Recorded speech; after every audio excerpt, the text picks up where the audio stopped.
and welcome to Oulton Park for the Lotus on Track Elise Trophy.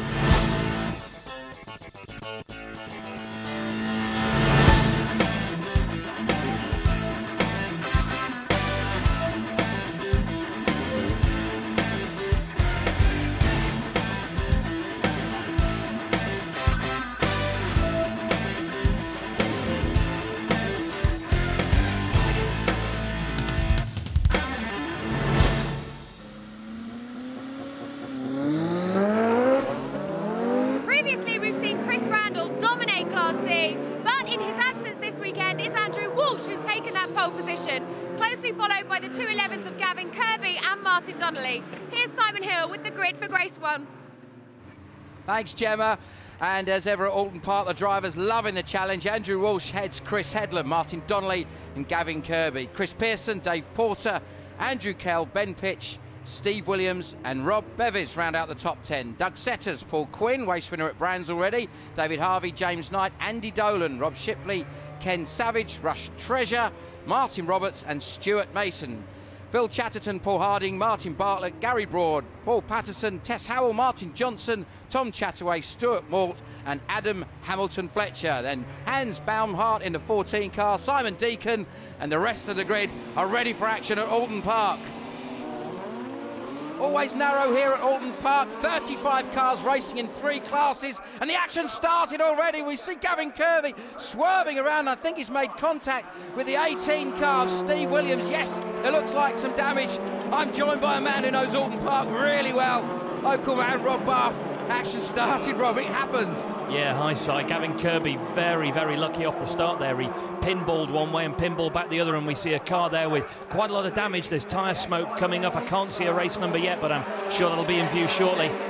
Yeah, and I think the 55 car of Headland was also involved in that contact, but Walsh is the man who's got his head down now. No Chris Randall around to cause him any trouble. The 77 car of Pearson seemed to get away from that kind of melee at the beginning quite well, but that does look like one of the cars is off and out of the race already. Yes, it was the 55 car of Headland that was the contact that we saw, and he's out now around the outside. Hans Baumhart in the 14 car taking a very, very brave run around the hairpin. Difficult move to pull off, Rob. Very difficult at such a difficult cambered corner as well. Going around the outside there is almost impossible. Riding on board there briefly with Martin Donnelly. He's down the inside of Steve Williams in the 18 car.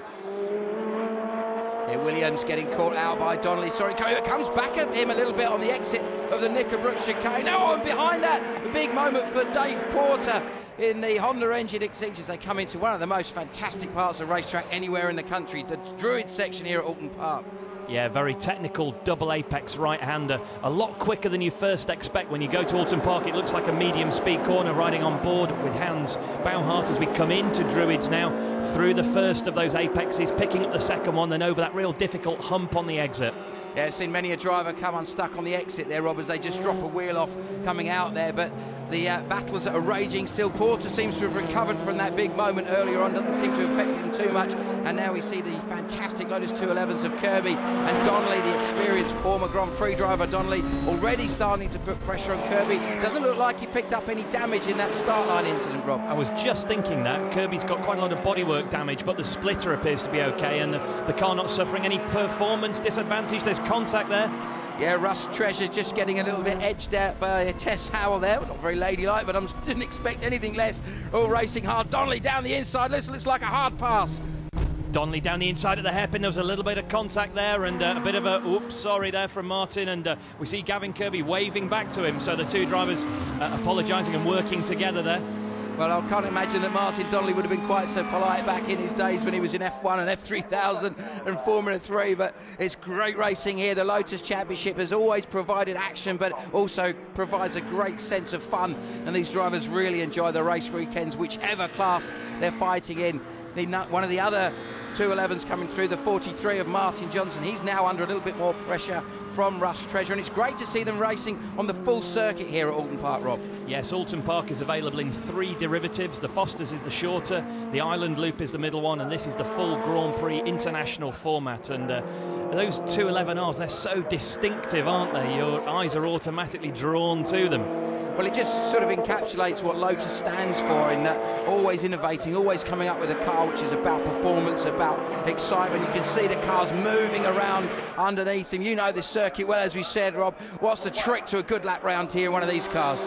The trick is hooking up all the corners. Every corner at Oulton Park is followed by a long straight. So here, round Old Hall, long straight down to Cascades. Round Cascades, long straight down to Island. So you've got to perfect every corner to get a perfect lap time. It's very difficult to do. Yeah, Pearson, just before we saw in a 77 car, looking strong, starting to get a nice bit of momentum going. Treasure even, now coming back at Martin Roberts, but seemed to think that discretion was the better part of valour, as we see a group of cars headed by the 39 of Simon Deaking, followed by Stuart Moore coming through the very, very tricky end of the lap. Oh, spin there for Deakin. Oh, and that looks like Hamilton Fletcher having a big moment. He's going to, somehow he's managed to miss. Oh, well, 3 names and 9 lives, I think there, Rob. And oh, that was so close to the wall on the right-hand side there for Adam Hamilton Fletcher. Very, very lucky to continue. Absolutely superb action for us. Well, we've seen some near misses already this year at the start line of the first race at Brands Hatch. We saw a couple of cars spinning and actually almost ended up taking each other out there, but that was pretty much as good as it gets in terms of excitement. Now we look back at the 43 car of Johnson, starting to try and have a little look, trying to find a gap as he comes down behind Tess Howell. We've seen how aggressive Tess can be as well, not taking any prisoners, her foe from before. And Johnson looks like he's got a problem. He's off, and very, very bizarre place to go off from. Yes, Johnson missed the second clipping point, the right-hand clipping point at the Knickerbrook chicane, and that big gravel trap just sucked him in on the exit. Once again, though, back on board with Baumhart. Yes, this battle still goes on between Baumhart and Stuart Mason. This is a great thing about Lotus on track. It's that you've got different categories. You've got the 4 fairly straightforward cars, the 69 and the 97 of Paul Harding and Andy Dolan. Pretty much a standard car in terms of road trim.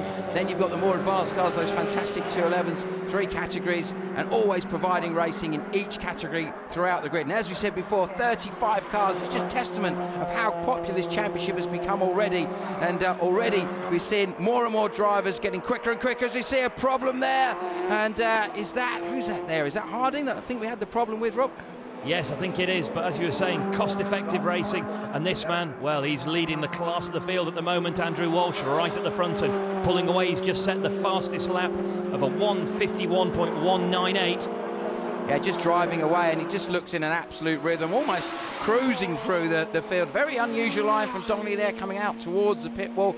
See a lot of the other drivers coming over Deer Leap there and holding the car slightly tighter. Very difficult braking area. As you get on the brakes, the car moves around a lot, Rob, doesn't it? Yes, it's very, very bumpy in the braking area for Old Hall. Nice close-up view of the damage there of Gavin Kirby's 211R, but Baumhart now, he's as close as we've seen to the car ahead of him.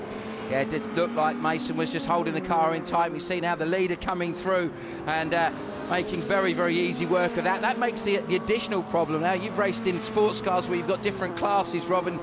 Great challenge, isn't it? You're trying to fight with somebody and you're worrying about quicker cars. You've got to be looking in 3 places at once.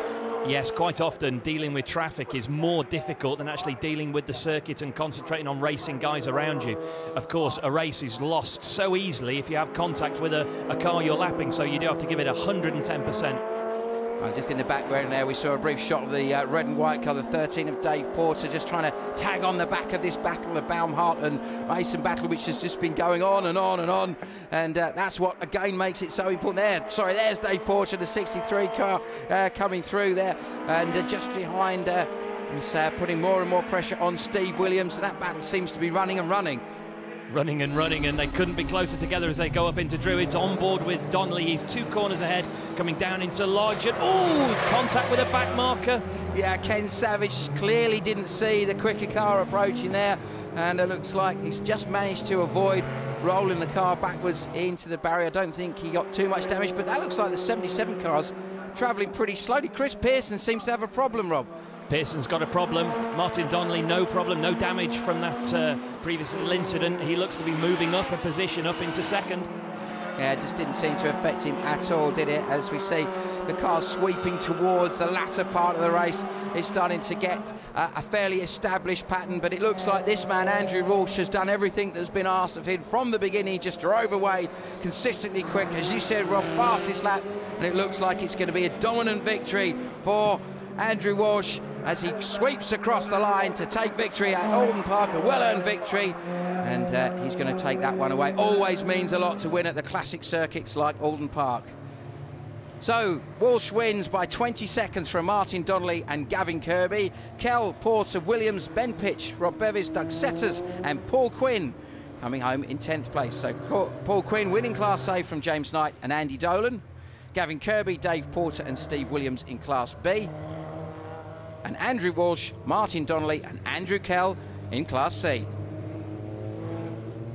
So Gavin, a bit of a hairy start from you, but you pulled it through. Yes, had a Chris Headlam slightly slower start and got the drive on him, tried to go round to the left and he shut the door, and as I went back to the right I accidentally clipped the back end of him, which shoved me over into Chris Pearson, so I'm hoping the damage on their cars isn't too bad, but it put me then in front of Martin for the beginning of the race, which I was sort of holding him back, but a slight overbrake to shell hairpin and left the door open, and he squeezed up the inside and just give me a little nudge on the way through as well, just to push me that bit wider.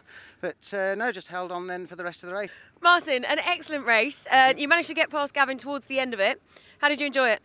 I enjoyed those sort of races. It was a good scrappy race. You know, I mean, obviously fluffed up my start. I missed the gear shift. I got one of those new seamless gear shifts now in the 211, straight from the factory. And there's a bit of a glitch there on that. So then I had to hit my head down and chase after Gavin.